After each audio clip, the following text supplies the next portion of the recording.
Hey family, I'm so excited today about our conversation. It's with Dr. Gregory McLeod. Dr. McLeod is the president of Edgecombe Community College, and many of you know that I grew up in Edgecombe County in a town called Tarboro. Well, that college sits right smack in the middle of my hometown. The college itself has done so much for the community and for the students that attend it. And Dr. McLeod is a North Carolina native. He's got a global vision about what education should be, and he's making some of that come true at the community college. Enjoy my conversation with him and listen particularly for how he speaks with a lot of integrity around the fact that he's still exploring what the future of education looks like. I know you're going to enjoy the conversation, and I'm excited for us to get to it. Joining us right now is one of America's most successful female entrepreneurs. Special guest speaker today, the first African-American woman to own a billion-dollar company. Her name is Janice Bryant Howroyd. She's the founder and CEO of Act One is one of the largest staffing companies in the United States. She's now ranked by Forbes as second wealthiest self-made African-American woman in America, behind only Ms. Oprah Winfrey. Janice, great to have you on the show. Wonderful to be here. Thank you so much Wonderful. for joining us. Janice, welcome to the program. Janice, what about your point? Dr. McLeod, it is so fun to get you in here and talk with you today. Tell me, how you doing in my hometown? Oh, we're doing great, considering what's going on with the pandemic, but everything is great here as far as the family is concerned, as well as the college. So thank you for having me on, and thank you for asking. Oh, that is so good to hear. You know, growing up in Tarboro, North Carolina, I know the strength of people there. And even though the population changed a lot after the most recent flood, there's still that core of love and community, faith and family that exists. And what you do at the school is so important to that. You know, I talked a little bit in the introduction about who you are and how you are leading Edgecombe Community College and the community in the work that you do.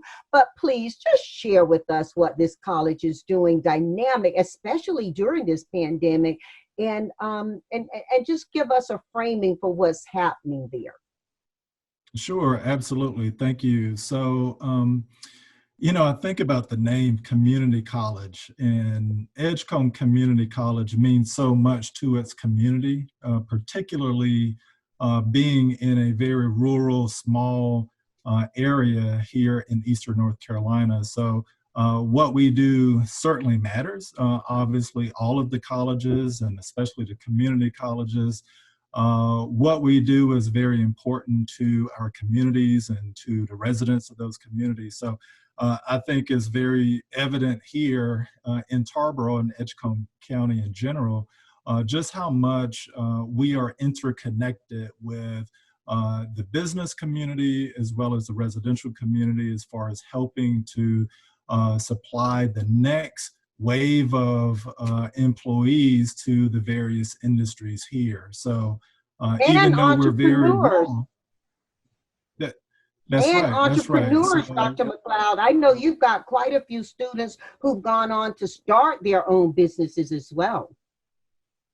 Absolutely. So we actually have a small business center that is designed to just support them as far as their needs, to help them get up off the ground, to help them figure out how to navigate what they need to be successful. And so we're doing that now. Even during the pandemic, we have webinars and social media events to help them, you know, figure out how they can stay afloat and not just survive, but thrive. I think that's love that. Oh, do I love that. You know, I've got written on my mirror in red lipstick, together, successfully, to the other side. And I just love the idea of us all thriving through this. And, you know, the United States and so many countries, so many democracies were built on the idea of winning through innovation, and innovation oftentimes does occur through pandemic-like moments in our lives. So this conversation is about success. I want to learn about your personal success as well as the success that you're supporting for so many others as head of Edgecombe Community College. And can we talk a little bit about who you are along the lines of how success occurred for you? Oh, sure, absolutely. So I grew up in a very similar town here in North Carolina. It's called Raeford, North Carolina, right below Fayetteville.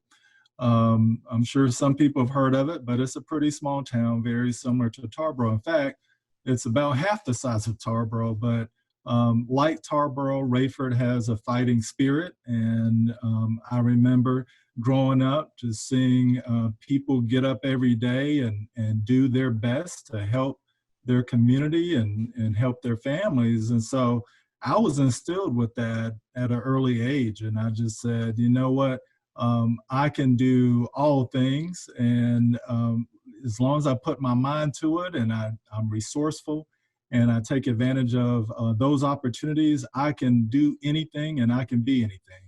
And so I took that with me. And, you know, of course, during my teenage years and early 20s, I had different diversions as far as interests and career opportunities. But one thing that never left me was the value of education. And I knew what it did for my family members, and I saw what it was doing for me. And so I just said, you know, this is a wonderful field for me to be able to help make this world a better place and help to give back to fellow citizens. So I left once I graduated from college. I did teach for a few years, K through 12, but somehow, a roundabout way, I found my way to the community college setting and just fell in love with it. I just love that open door mission, helping people get to where they need to go, meeting them where they are, and having the small classes and being right there in the community. I just love that. And once I got a taste of that, I said, this is where I was meant to be. And luckily, a few years later, I found my way to Edgecombe Community College, and it's just been great ever since. And it's been almost 2 years, come August, that I've been here. So I'm enjoying it. Every day is different, but it's been great. And I've been working with some wonderful people, both at the college and in the community. Well, you know, when you say every day is different, we could hashtag that for a lot of things that are going on in our lives right now. It is so refreshing to be able to talk with you. And because I know you, because I've sat with you and we've talked on things face to face that you care about and ways that you're impacting the community, it just means so much for me to hear from you direct. Now, a lot of people who listen to this podcast are considering starting their own businesses, and many others are professionals in other people's organizations, but they all own their spirit of how they grow forward. What is success? Please define success for me as you see it. Oh, wow. So I would say success is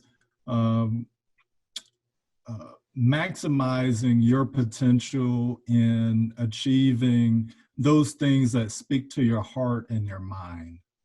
And it doesn't necessarily mean that it's monetary, although that can be certainly one of your goals. It doesn't have to be where you're the head chief of some organization, but that certainly could be the case. It could be just being the best person you can be and being at peace with that, both mentally, spiritually, psychologically, and affectively within your heart. So I think success can be achieved on all levels, but it's certainly an individual pursuit and something that shouldn't be defined by what others see that is important for you. It's something that you should see for yourself. Well, you know, you and I align on our ideas about success then, because one of the things that I think so much of that Earl Nightingale talked about was success. And one of the things he taught is success is the progressive realization of a worthy ideal. And I'm seeing how people who have that idea about success or functioning during this pandemic across the globe. I do work internationally. I'm also seeing how people who've had a different idea about what success meant to them before COVID-19 are readdressing that and approaching it. And so it's refreshing again to hear you just really elaborate on that. One of the things that we also know is that when you plan for success, and I'll speak to you specifically since you have an academic setting and professionalism about it, the idea about how we achieve success in terms of education or career were very firm in our minds before COVID-19. What's changed since COVID and what doesn't change, especially as we look at education at a higher level, or in particular at the community college level? Mm-hmm.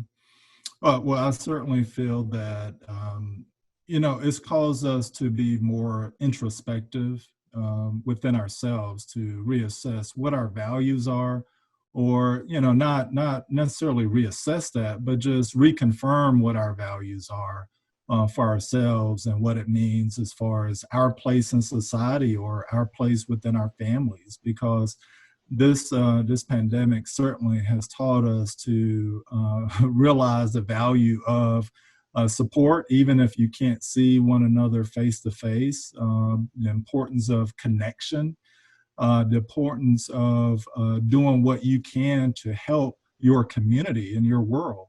And so it certainly causes us to pause and think about what is really valuable to us individually, but valuable to us as a collective. And I'm seeing right now a lot of people are yearning for that return to connecting with one another. And so I think that's speaking to people as far as what they really want to do, what their passions are, and what they want to accomplish for the time that they have here on this earth. So that may steer people into certain directions with job considerations. Dr. McLeod, you hit on a couple of things I want to talk about. One is along the lines of preparedness. Now, many of your students are young folk coming out of high school, although you do have a rich population who are back to schoolers. Here's the question, first question I have for you around this thought process I'm going through.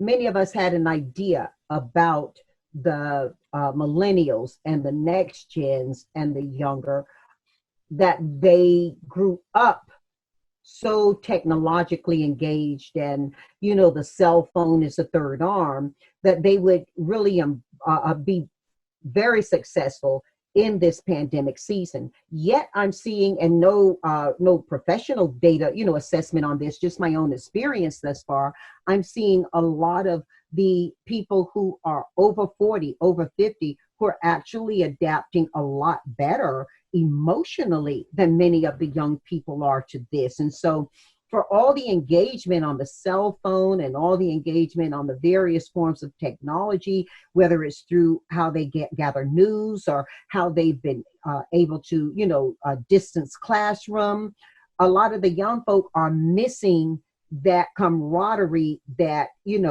being with each other together brings them. Some of them are even going to what used to be called rave type environments and hosting, quiet parties underneath the view parties, while a lot of the older citizens are tending to learn more about technology so they can FaceTime and Zoom meet with their friends or their organizations. So it's an interesting juxtaposition I've seen. I don't know if there's a scientific reason to look at that, but what are you seeing with your population since you serve both so closely? Oh, sure. I have certainly seen older population certainly adjusting to the technology that is available to them. Some who probably still could care less, but it's just been amazing to see.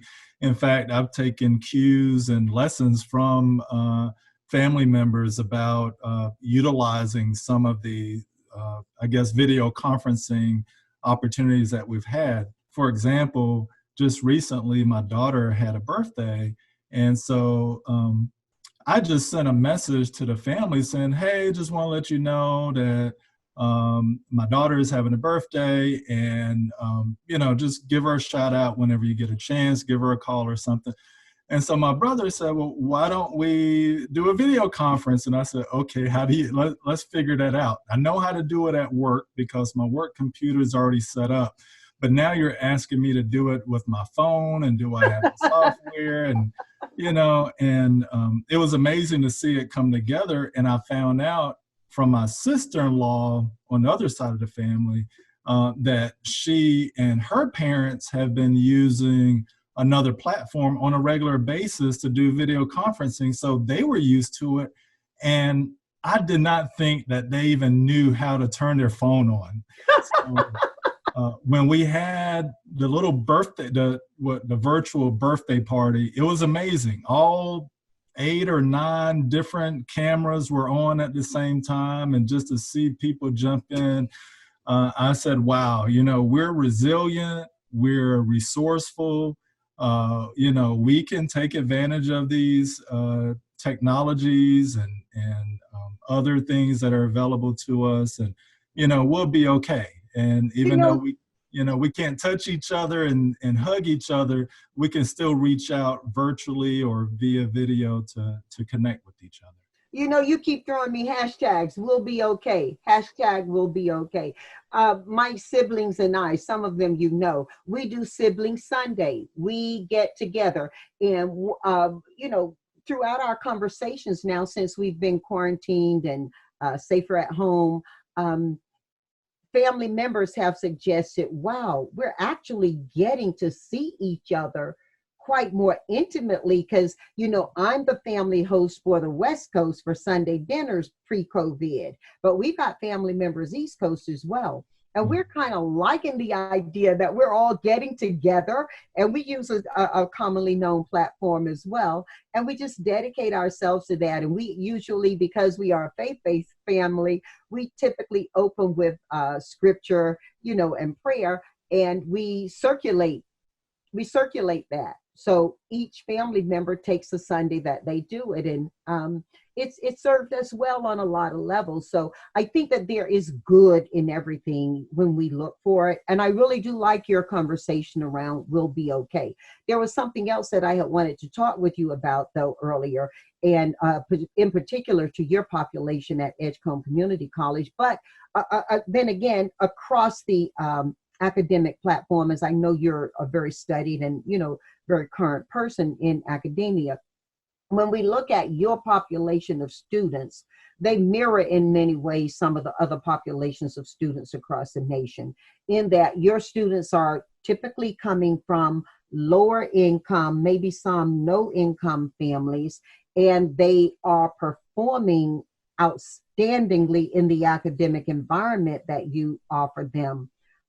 What is the indicator for them? When I visited that campus and I saw the rigorous curriculum you have for them, and I see some of the success stories coming out of the college, what is it that you were doing pre-COVID that was creating such opportunity for low-income community residents? And how's that going to be impacted now with probably distance learning for a minute? Right. And certainly we have plenty of students who are not crazy about shifting their classes from face-to-face to online. And they have told me that. They're certainly trying it, and they certainly don't want to get behind or delay their education. So they are doing what they can do. But certainly, I think as far as helping our students, whether they're older, younger, technologically advanced or not, I think it starts with a certain psychology. And that psychology is surrounded by having high expectations. And just because we're in a rural area, and just because we have students who might come from low-income families, it doesn't mean we shouldn't have high expectations of them. And so I think you see evidence of that here at Edgecombe Community College with some of the resources we have put together for them. For example, the Center for Innovation that we just recently finished building this past year and have now opened up, it is state of the art, and it has all of the bells and whistles you can find in any advanced manufacturing facility anywhere around the world. And so the notion is these students can get it. It doesn't matter if they're poor, if they're rural, if whatever the case is, if you give them a shot, they can perform and they can thrive. And so, you know, I've said it before in other settings, I'm willing to put our students up against anybody in the world as long as they are given the resources and support to be successful. And if we do that, and if we believe that they can, as long as they have the opportunities, they're going to be successful, and they're showing that now, before the pandemic and during, and I'm sure they will continue afterwards. Well, you know, with the change in how schools are operating right now, there aren't that many, if any, classrooms that are, you know, full classrooms with students. What's education going to look like post-pandemic, and especially Edgecombe Community College? As a matter of fact, let me share with you, I did have a great chat with Dr. Tomas Morales, and he is the president of Cal State San Bernardino. Cal State San Bernardino, you're familiar with as being a diverse population school. And so it has serviced a community that, like yours, most of the students are coming from that community. And when they graduate, albeit a 4-year school, they work and pay taxes right back in that same community. And a lot of its success model has been built around that familiarity,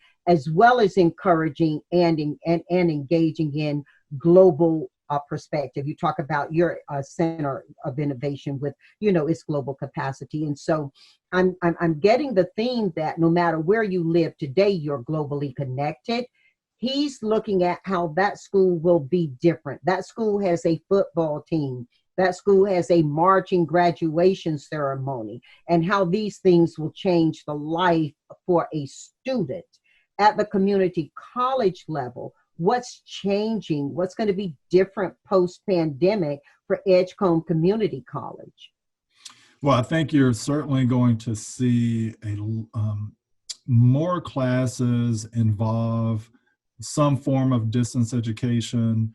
I don't think we'll go where every class will be online, but I certainly can see that we're going to have more blended format classes and a lot more flexibility for our students, as well as... So let me ask you, when you talk about, forgive me for cutting you off, when you talk about blended classrooms for the distance learning, because I've been on your campus and it is absolutely beautiful. I just wish every corporation in America could see it. They'd be designing classes right there so that they could be guaranteed readiness when people graduate. But what I saw there were great auditoriums and great classrooms. When you say blended classrooms, are you saying that some students will be on campus at the same time as others will be dialed in for that class? Or are you saying some classes are going to be face-to-face and some are going to be study from home?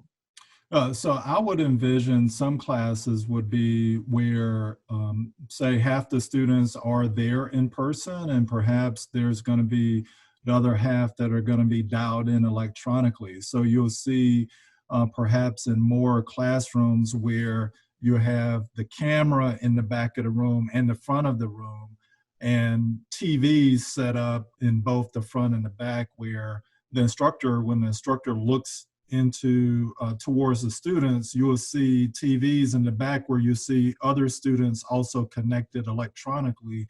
And then also the students can see the entire class as well as the whiteboard and the instructor, and everything being very fluid and very seamless, so that it's pretty easy and accessible for all students. So obviously it takes a lot of infrastructure to get those things set up, but I think it's possible. You just got to make the commitment and find the resources. Well, I'm sure there are some companies out there who would certainly love to sponsor those classrooms for you, given that your students come out ready to work within 2 years. So the return on the investment can be huge.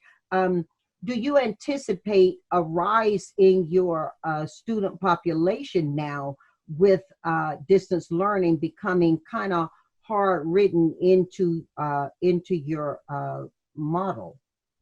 Well, I think I see perhaps two different waves happening. One is those students who come this fall might not be ready to leave home to go back to the university where they're currently enrolled as a student. So they might say, you know what, I want to take a semester or two and stay at home to help care for my family members, be it elderly family members or younger sisters and brothers. And so I think Edgecombe Community College will be poised to really serve those students well. And then those students can certainly transfer their credits back to their university whenever they're ready to go back. And we do that already. We have a lot of students who either come back to us or they start with us with the intent on going to their university of choice. So I see that. Also, seeing what's happening with the economy related to the pandemic, we know that many jobs have been lost because of that. And whenever historically that has happened, the community college enrollment has increased drastically because of people wanting to go back to school and just get an edge and just get ahead and get those skills that they feel will help them be,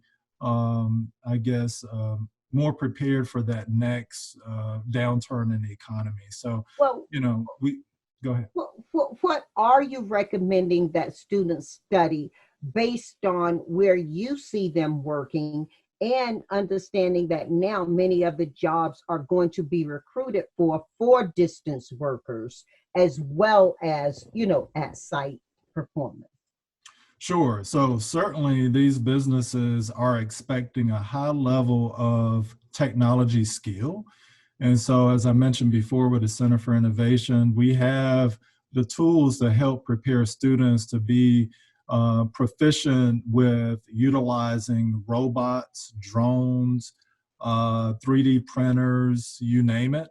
And I think that is certainly going to be an expected competency for students going forward. We are in a technology age, and I don't see us ever going backwards. So you need to equip yourself with those type of skills. Also, at the same time, we're in a global business world, and a world that requires a high level of communication skill, as well as leadership skill, and I would say teamwork and collaboration skill as well. So, we try to incorporate those things within all of our classes through team projects and presentations and things like that for students to practice and hone their skills, so that when they leave here, if they go to New York City or go to California or go around the world, they will be comfortable in presenting and talking with others and show them what they're made of. And I certainly see that that's happening now. I would say in addition to those two things, we certainly see students need to develop not only those soft skills and technology skills, but also some, hand skills or hard skills, if you will. I would say half of what we offer here at Edgecombe includes things like forklift training, welding, construction, automotive, and things like that. Even though we're in a technology age, a lot of the technology is being incorporated into things like your vehicle, or houses are becoming more automated as well. And you could just pretty much name any type of product or industry in the world, and technology has been infused within it. So we've seen, Dr. McLeod, we've seen where the lack of national manufacturing here has impacted us in our ability to access product.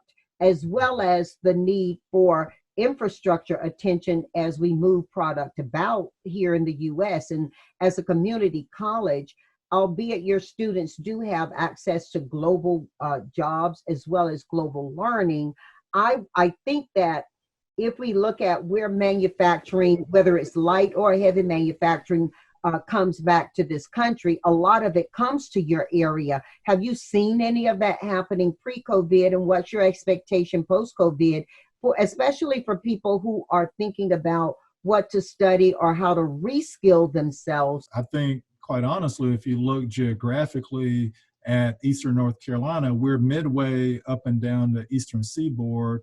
We're conveniently located right off of Interstate 95, which is a major thoroughfare between the New England states and Florida and Georgia and South Carolina. So companies are really looking at, well, where can we set up shop so we can get these goods and services distributed as efficiently as possible? So even though we are still predominantly an agricultural economy here in Edgecombe County, we are seeing companies pop up and setting up shop. It's pretty amazing as you're driving down one of our rural roads here between Tarboro and Rocky Mount, and you will see a huge new building that has been built and is right in the middle of farmland and trees. So it's just jarring to the senses, but it made a lot of business sense for that business. And so, and they've already come back to the economic developers here in the area saying, we see this as a long-term commitment, and we think we're going to grow this even more than what we originally committed to. So we see our students eager to get employed by some of those high-tech companies. And these are high-tech companies, even though they might be dealing with manufacturing, say building tires or packaging materials or doing things in logistics and distribution. All of those things are utilizing high-tech equipment. For example, look at tire manufacturing. Tire manufacturing is no longer a dirty job. In fact, you can look up videos, I'm sure, of tire manufacturing plants today, and it's a clean floor with high-tech robotic arms moving, and you'll see workers in white lab coats utilizing computers in their hands, laptops or iPads and other devices like that to troubleshoot and to operate those machines. And so nowadays— Being educated at your school to do that? Right. And in fact, we are preparing to build, in addition to the Center for Innovation, a training center that will train specifically for those type of careers so that they can go right into the workforce and not take long for the employer to get them up and running. And those type of jobs, I would say, compared to and contrasted to 50 and 60 and 70 years ago, are not jobs that you can just drop out of high school in the 10th grade or 11th grade and just go and sign up and get a job. These employers need these people to have the skills and the mindset to be successful with operating this very expensive equipment that they have. Well, what are some of the barriers you see that students have, not so much in terms of the employer, but in terms of themselves, to accommodating forward their attention in how they're going to be employed? What are you seeing them needing to overcome right now? Well, we do offer some classes to help them not just learn how to use equipment, but also to understand what it takes to be successful in the workplace.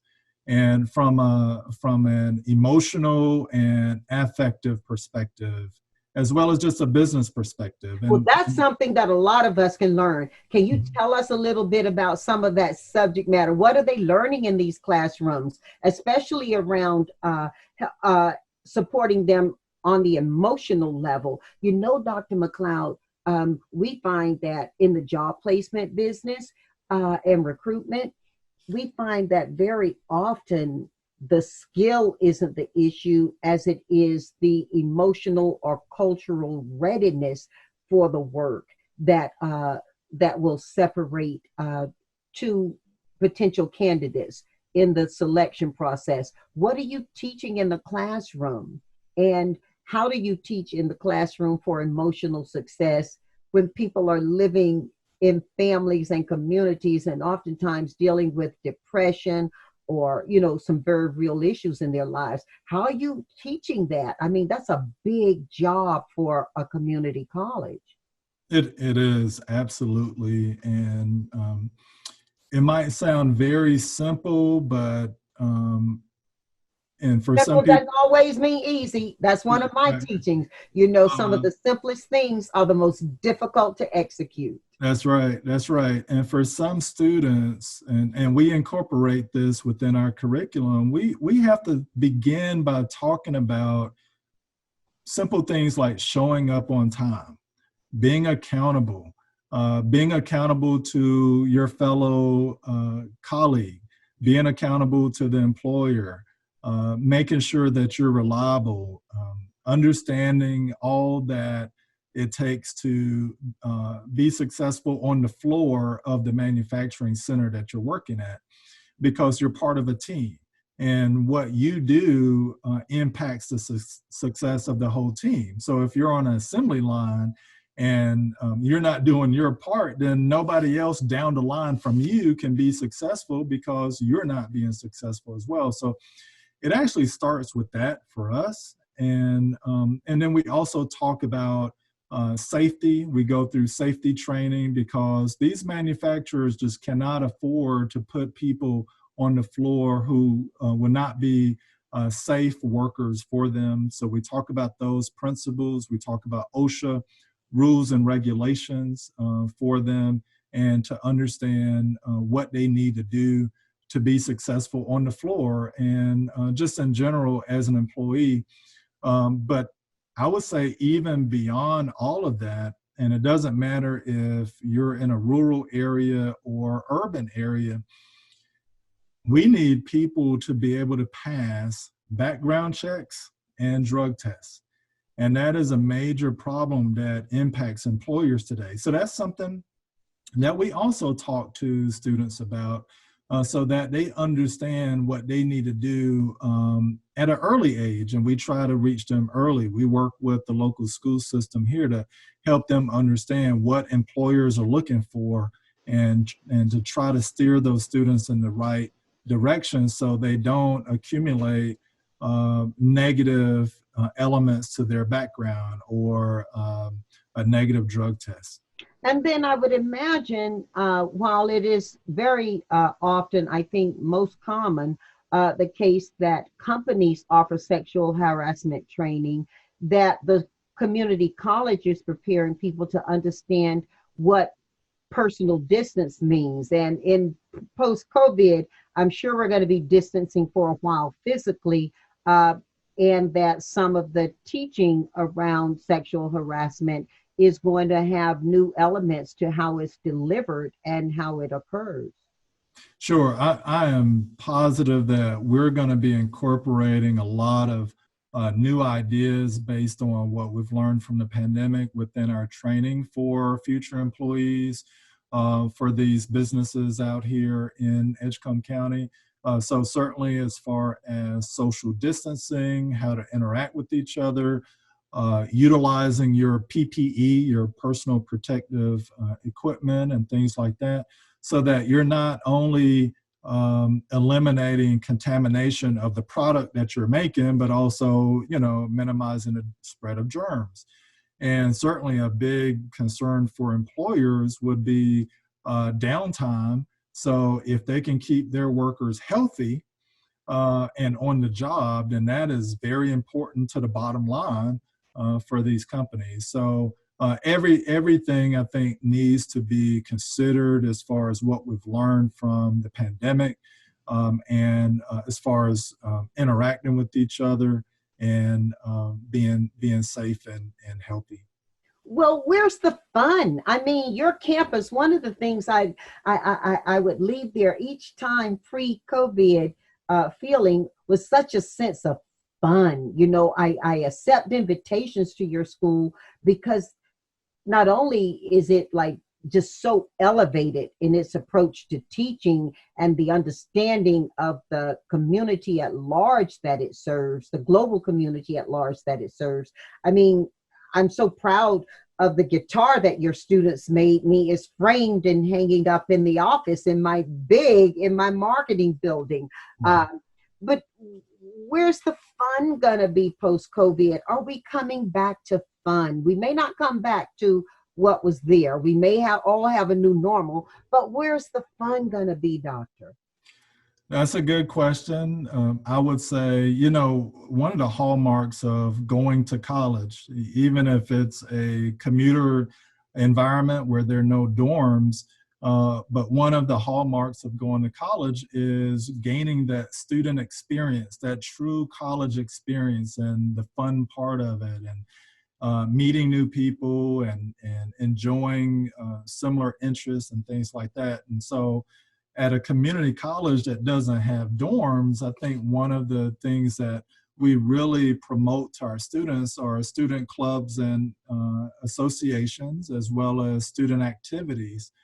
So every fall and spring semester, we have a fall fest and a spring fest, and it's a lot of fun. The students come out. We have lots of giveaways, we have food, we have refreshments, and we have different activities. One year we had a mechanical bull ride, and so just to see the students. And the whole community comes. It's not everybody, I mean, it's not just the students, it's incredible. Oh yeah, yeah. My family loves it. That's right, that's right. And so that is certainly something that invigorates students. It helps them gain a greater appreciation of what we're trying to do to support them, and helps them to build connections and better relationships with their classmates and the employees here at the college. But, you know, what is that going to look like going forward? You know, because that is a highly interactive social activity. And the same is for student clubs and organizations. You know, they meet together and they plan activities, and they do their different things in groups. If it's taking a field trip or doing a fundraiser on campus or donating something to a charitable organization, they do those things together. So, or even graduation. I mean, I had the honor of being your commencement speaker one year, and it was an amazing experience, one that lives in my heart forever. So what's it going to look like? Are you still defining that? Do you have ideas about what that can be, especially as you stated, in a rural community? That doesn't mean people aren't close to that school. I would say even contrary to that, the school is kind of a center like some of the churches are. True, absolutely. So we have talked about it. We're still planning it. We have right now postponed graduation, which was going to take place coming up this weekend, in fact. And however, we realized that we weren't ready yet ourselves psychologically to try to have a virtual graduation. I know a lot of colleges are looking at that. But just like what you said, what we mean to the community here, particularly the small community here in Tarboro, we just could not imagine not having a face-to-face graduation at some point. Now, obviously, we're taking it on a day-to-day basis, and we're trying to make some good decisions. We're not going to have a face-to-face graduation just to have one if it's going to be unsafe, and obviously people would be concerned about that. But for now, we've decided to postpone graduation until the beginning of August, hoping that we're more in the clear and have the green light to have such a program at that point. But if not, I think for the next several weeks, we're looking at other models. We're obviously not trying to reinvent the wheel, but if we see good practices being done at other colleges, we're going to say, hey, you know, should we consider doing this or that? So we are looking at that. And if I can go back to talking about student clubs and organizations and the student experience, a few weeks ago, our student services division decided, you know what, just because we have students taking online classes and just because most of the employees are teleworking doesn't mean that we can't still have a spirit week. So they organized a week-long spirit week with different activities each day. Now, the community. Now, Dr. McLeod, many of the people listening may infer what Spirit Week is, but may not know it as it exists on that campus. So I think you need to share a little bit what Spirit Week has been so they can understand as you tell us about Spirit Week virtually. Right, yes, I'm sorry. So thank you. So Spirit Week for us would be just celebrating different things, mainly our connection to one another through the college and the fact that our mascot is the eagle. So we would do things that are themed around eagle pride or what have you, and just celebrating one another, celebrating our students. So a few weeks ago, we decided, well, we'll have a virtual Spirit Week where one day it is take a picture, take a selfie of yourself wearing ECC colors or, you know, some Edgecombe Community College paraphernalia.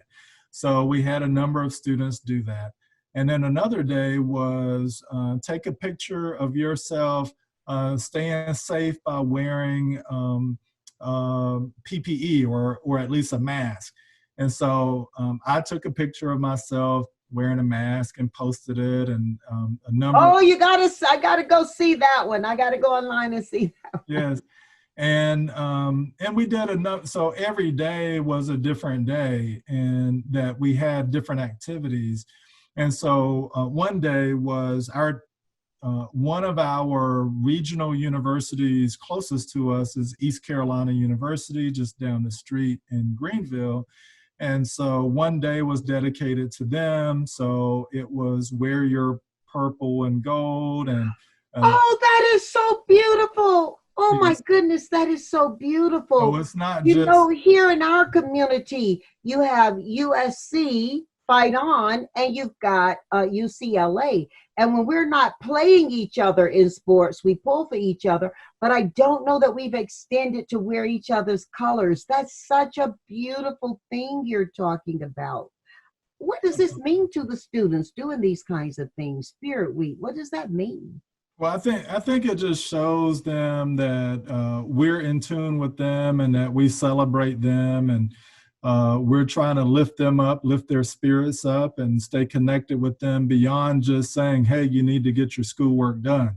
I think those who participate, even if they didn't participate by posting a picture, but those who checked out the pictures, they enjoyed it. You know, I think it was just a nice diversion from, you know, most of them being at home for most of the day, or allow them to take their mind off of the other things that they have to worry about, their safety and their health and taking care of other loved ones. So, well, you know, Dr. McLeod, I have to tell you, as you were talking, I think into my own organization, and we have employees across the globe, and it means a lot to them, the experience they have working from home, that they can still create new ways of being connected to each other.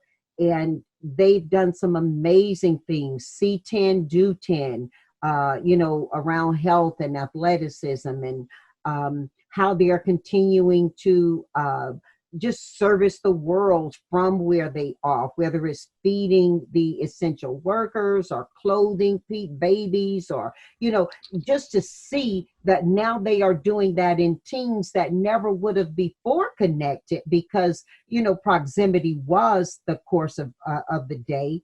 Now they're teaming up across cities, across states, and across countries, and forming teams and how they're supporting each other and their community. So I'm really enjoying hearing about Spirit Week from you, that and how Edgecombe Community College is experiencing that. The college itself has such a strong understanding of what the future of Eastern North Carolina as well as the world looks like.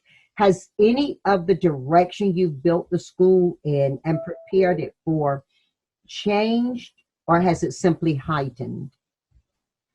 Well, I think we are moving in both directions. One is, before I got here, I would say a lot of wonderful things were already going on here at the college.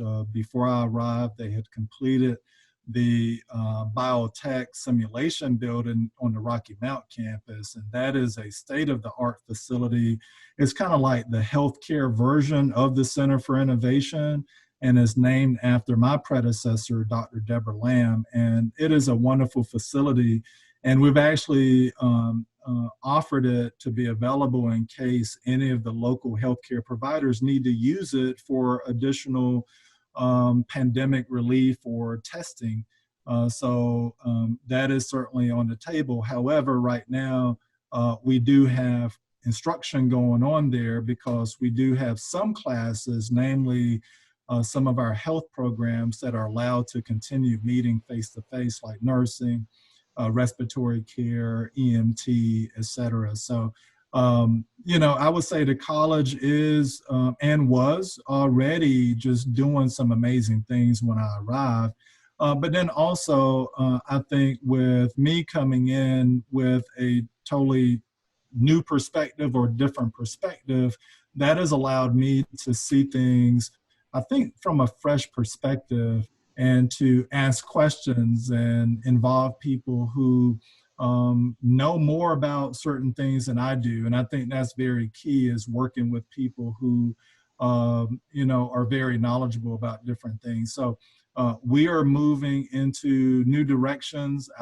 One of the latest things, which we haven't implemented, but is of great interest to me, especially in light of the pandemic that we're dealing with. I've had lots of people ask me about athletics and sports. And, a lot of community colleges do have, one or two sports, but a lot of colleges don't. And we historically have had things in the past like golf and maybe a basketball team here or there. But, those things can tend to be costly, especially for a small community college. So one thing related to the growing use of technology and the fact that we need to be mindful of crowds and gathering, well, we're now talking about, well, what about esports? Where students can take their passion of playing video games and turn that into a sport, where they can compete against the USCs and the UCLAs and, the Carolinas and the A&Ts and other community colleges. I had to throw that in there. But I can see that you're right. I mean, just think about what chess can look like. Right, right. So so you can take a number of games and put those in an online format to compete around the world with other students, and how fun is that for them? So I think that's amazing. I love the conversation we're having. I could just talk forever. I got to ask you a couple of things though before. I know you're still busy, even though you are not having as many students on your campus right now. There are a couple of things I want to ask you. One, what you're reading right now, and two, what are the questions we should be asking ourselves? So let's go with what you're reading right now, Doctor. Okay, sure. So I have been listening to a few audiobooks and reading a few books on the side, both for personal enjoyment and for, work-related matters. And I'd say work-related, one thing that has been a great resource guide for me, and I think is very appropriate for especially dealing with the pandemic, is this book by a number of authors: McNair, Albertine, Cooper, McDonald, and Major, and it's called Becoming a Student-Ready College. And so that takes the traditional notion of what a college should do and turns it on its head. And so instead of colleges saying, okay, we've opened our doors and, whosoever will, let them come, and just say, well, good luck. When you come here, explore and good luck. It forces the college to look at itself and say, instead of expecting students to be ready for college, are you ready for the new student? Doctor, that is what we ask employers. Mm-hmm. We ask them, yes, is the applicant ready for your workforce, but is your company ready for the workforce as well, and the applicant? And there is a median that needs to be looked toward. That book that you put up is hardback. Is it all still relevant now that COVID-19 has hit? Does it change anything that you're reading as you're reading that book? You maybe bought it pre-COVID and reading it post-COVID. Has anything changed for you?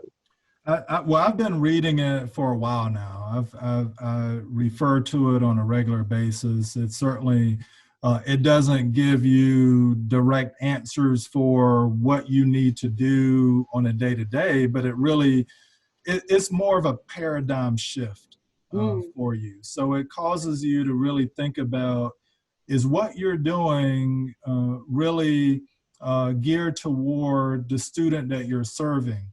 Or are you saying, well, we have a one-size-fits-all model, and if that's the case, you need to be real with yourself, because one size does not fit all. Mm-hmm. You need to understand your students, you need to understand their motivations, their restraints, their opportunities, and you need to adapt accordingly, and you need to include them in the conversation. So you need to understand from them what is needed for them to be successful.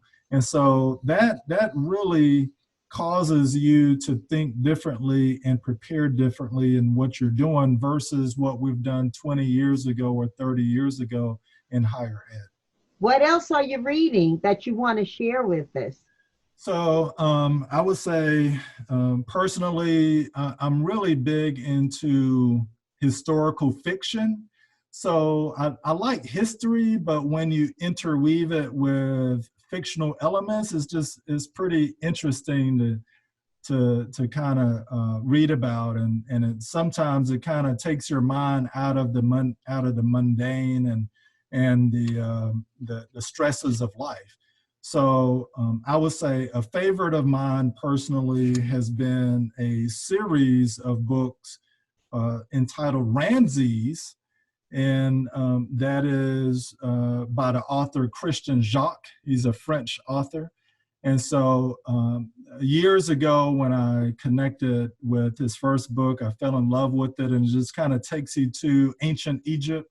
And it follows Ramses the Great through these fantastical different illustrations, but also woven into real historical fact. That's interesting, because I'm reading The Gift of the Ancient Hebrews. I'm rereading that right now. Okay. That's interesting. Nice. And then also related to that, more recently, there's a book dealing with slavery, but also from a unique perspective. And that book is called The Water Dancer by Ta-Nehisi Coates. Yes. Yeah, so that is... I think Oprah had Ta-Nehisi Coates featured on one of her segments, and I think she's a big fan of his as well. Yes? Yes, in fact, that book was in her book club. Uh-huh. Yeah. Well, Doctor, I've certainly enjoyed talking with you. What is the sage advice you leave our listeners with? I mean, I've learned so much from you over the time that I've known you. I admire so much of you, not just in how you conduct yourself, but in how I see the students who leave your school contribute to the world and the experience that those pre-COVID had on that campus. I'm sure I'm going to admire a lot about what happens post-COVID. I pray I'll be a part and a partner to that for you. But before I wish you off with a God bless you, what is the big thing that you want to share with the people listening right now that touches us all, no matter where we are and no matter whether we're in academia or not? What's your message for us right now? Well, that's pretty big. That puts a lot on me, but I'll take a stab at it, and I appreciate you asking that. I would say number one is remaining open, open to different perspectives, open to different ways of thinking, different ways of knowing, different ways of doing. We can learn from all sorts of different sources, from different people.